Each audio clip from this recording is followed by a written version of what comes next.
is only for asylum seekers.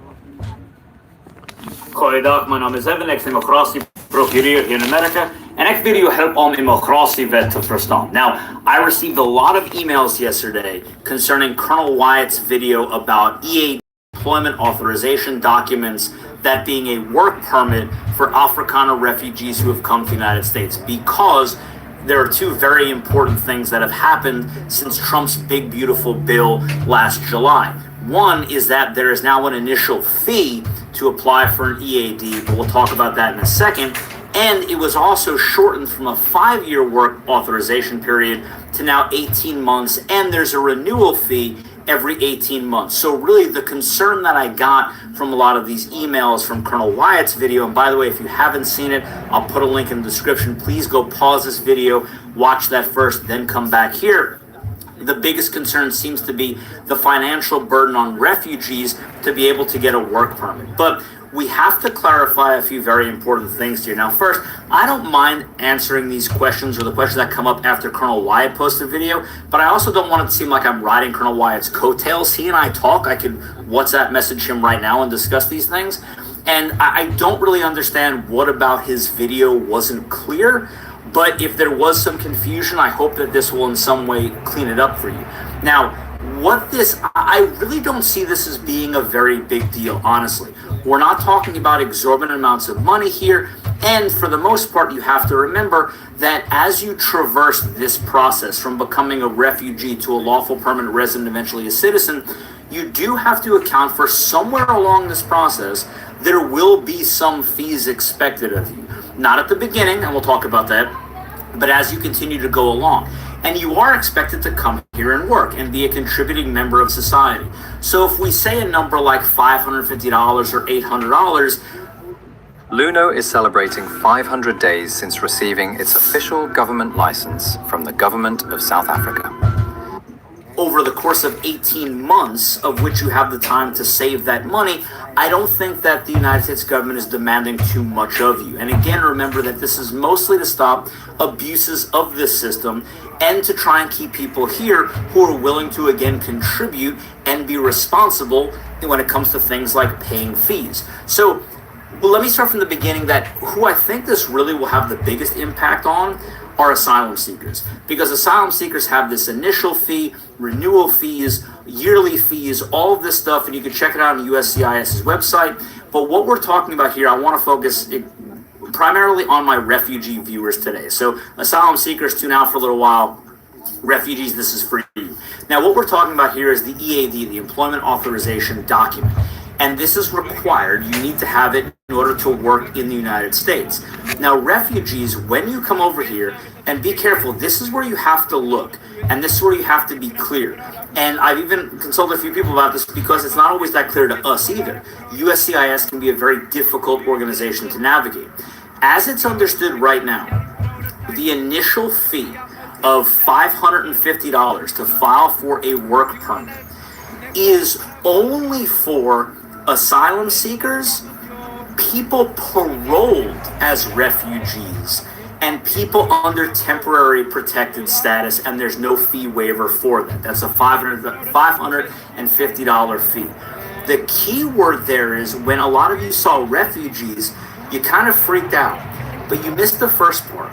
Paroled as refugees, not people admitted as refugees. Words matter, and I've double checked this, and if I find out that I'm incorrect, I will come back and change this video and update it. But if you are admitted as a refugee, that initial fee does not apply to you. So there is no concern for all of you coming over here to worry about having to save up $550 in order to get a work permit so you then can become a contributing member of society and then save up to pay for your EAD renewal in 18 months, okay? So that's the first thing, is that you are not paroled as a refugee. You have been admitted as a refugee. So there is no initial EAD fee for you. Now, there is a renewal fee at the end of 18 months.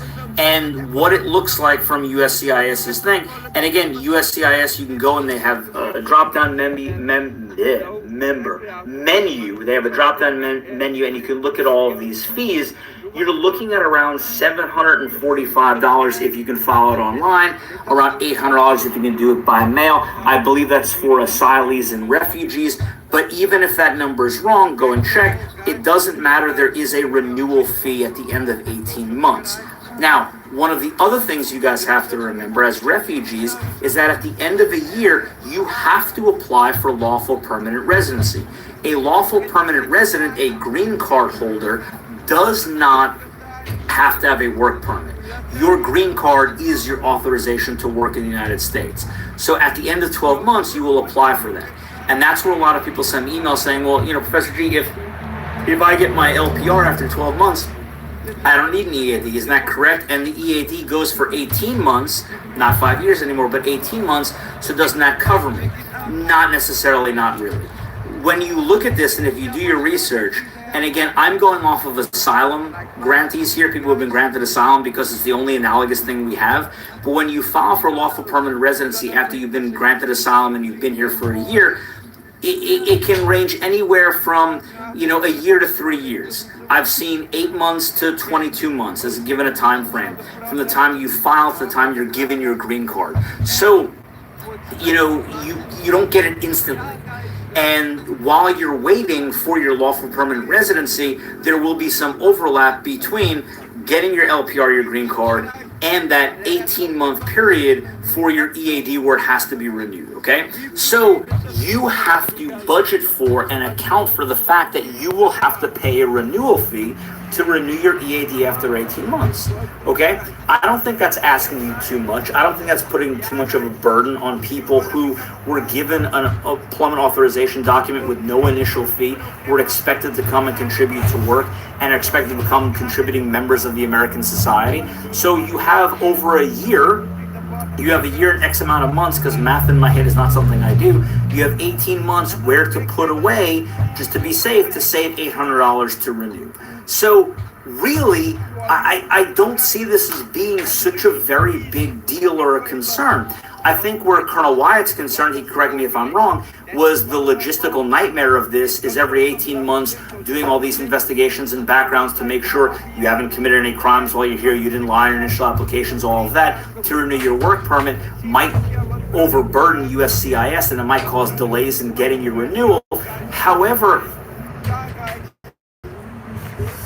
multiply ROI while getting the most out of your budget.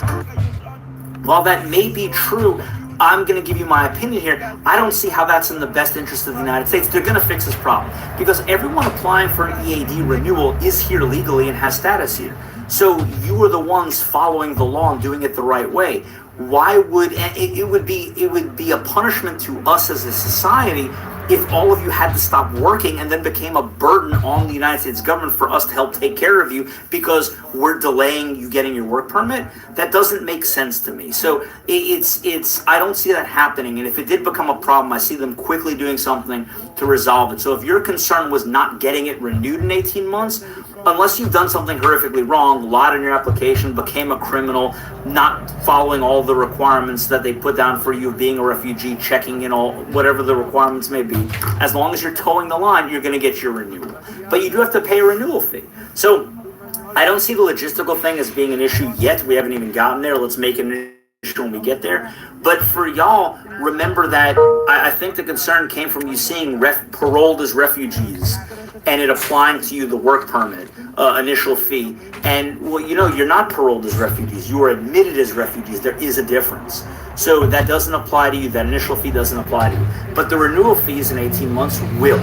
And your lawful permanent residency, which means you no longer will need an EAD, will most likely not become effective during that gap, that in-between period of the 18 months till you get your lawful permanent residency. So be prepared to at least 1, 2, possibly 3 times have to renew your EAD and have your fee saved up for that. But again, I don't think that's asking too much of you to do, since we expect you to come here and work, and that's part of contributing to the American society and being, a productive member of it. So I hope this helps clarify the questions that I received off of Colonel Wyatt's video.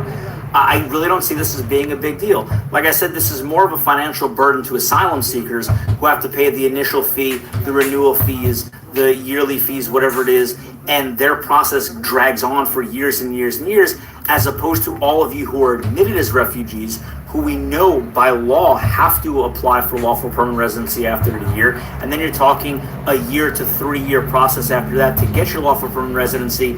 You know, you're talking 2 to 3 at most times where you're going to have to pay this fee and renew your EAD. I don't think this is a really big issue to be concerned with. So just wanted to throw my 10 cents or 2 cents, or I'm going to sense it is out there, and hope this helps explain a little bit to you. So as always, remember to like, subscribe, share, and I'll see you for the next video.